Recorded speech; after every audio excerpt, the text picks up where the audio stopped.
खांसी। आपको भी लग रहा है मौसम बदलता नहीं, स्थान बदलता नहीं, पानी बदलता नहीं और हमको हो जाता है कफ। तो आज का एपिसोड अंत तक जरूर देखिएगा। हमारे सभी वीडियोस हिंदी में देखने के लिए सब्सक्राइब करें, यह बिल्कुल फ्री है। नमस्ते, मैं हूं आचार्य प्रतिष्ठा। मौसम परिवर्तित नहीं होता कि हमें पहले ही खांसी होनी शुरू हो जाती है। आज हम बात कर रहे हैं कफ की। और कफ कई प्रकार का होता है। बलगम वाली खांसी भी हो सकती है और सूखी खांसी भी हो सकती है। पर समस्या कोई भी हो, अगर आपके पास योग है तो उसका समाधान निश्चित रूप से है, क्योंकि योग में हर समस्या का समाधान है। हालांकि योग साधना के लिए कहा गया कि उपद्रव की स्थिति में हमको साधना नहीं करनी चाहिए। यानी जिस वक्त कोल्ड एंड कफ हुआ है, जिस वक्त आपको बुखार हुआ है, उस वक्त हम बहुत ज्यादा अपना जो रूटीन अभ्यास है वो ना करें। लेकिन कुछ प्रैक्टिसेस ऐसी हैं जो उपद्रव की स्थिति में आपको आराम देने वाली हैं। जिनमें से एक अभ्यास है उज्जाई प्राणायाम का अभ्यास। उज्जाई प्राणायाम का अभ्यास विशेष रूप से अगर हमें बलगम वाली खांसी होती है तो हमारा जितना भी जमा बलगम है उसको निकालने तक की क्षमता रखता है। इसी के साथ साथ 2-3 ऐसे प्रयोग हम आपको बताएंगे, यौगिक प्रयोग, जो आपको कफ में चाहे सूखा है चाहे बलगम वाला है बहुत बहुत लाभकारी होंगे। तो इसलिए अंत तक हमारे साथ जरूर जुड़े रहें। सबसे पहले सीखते हैं उज्जाई प्राणायाम। उज्जाई प्राणायाम के लिए इस प्रकार से क्रॉस लेग्ड पोजीशन में बैठेंगे। अगर आप जमीन पे नहीं बैठ सकते, क्रॉस लेग नहीं तो वज्रासन में भी बैठ सकते, पर अगर जमीन पे बैठ ही नहीं सकते तो फिर आप कुर्सी पर बैठ करके भी इसका अभ्यास कर सकते हैं। उज्जाई प्राणायाम के लिए हम अपने हाथों को ज्ञान मुद्रा में ले लेते हैं और अपनी टंग को, अपनी जीभ को अंदर रोल कर लेते हैं। कैसे रोल करेंगे? जैसे आप ऊपर तालू को छूते हैं आवाज निकालने के लिए, टच करके आवाज निकाली, उसी प्रकार से जिह्वा को तालू से छुएंगे और अंदर की ओर रोल करेंगे जितना इजीली कर सकते हैं।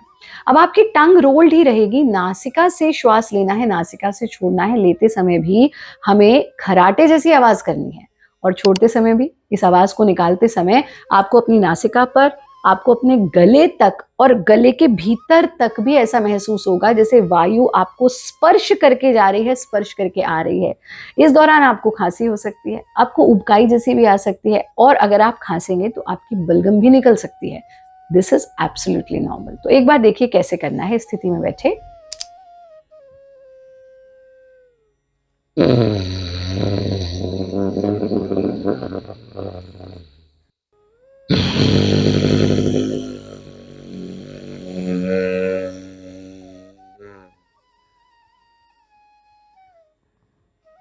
आप इसको जब 4 से 5 बार दोहरा लें तब फिर धीरे धीरे से आंखें खोल देंगे।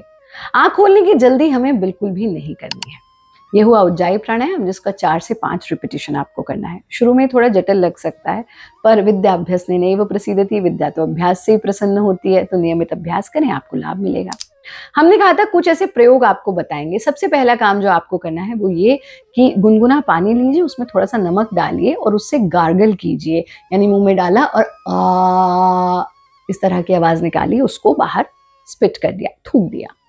दूसरा काम जो आपको करना है, रात्रि में एक बादाम को भिगो लीजिए, सुबह इसका छिलका उतार करके इसको घिस लीजिए। जब आप घिसेंगे एक लिक्विड जैसा, पेस्ट जैसा बन जाएगा।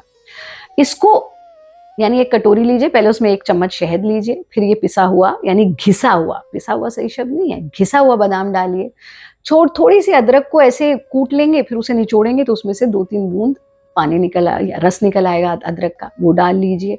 और पिंच ऑफ ब्लैक पेपर यानी काली मिर्च। तो क्या क्या हुआ? शहद, हल्का सा अदरक का रस, चुटकी भर काली मिर्च, और साथ में जो सोक्ड बादाम था उसका अर्क, उसको घिस करके निकाल लीजिए।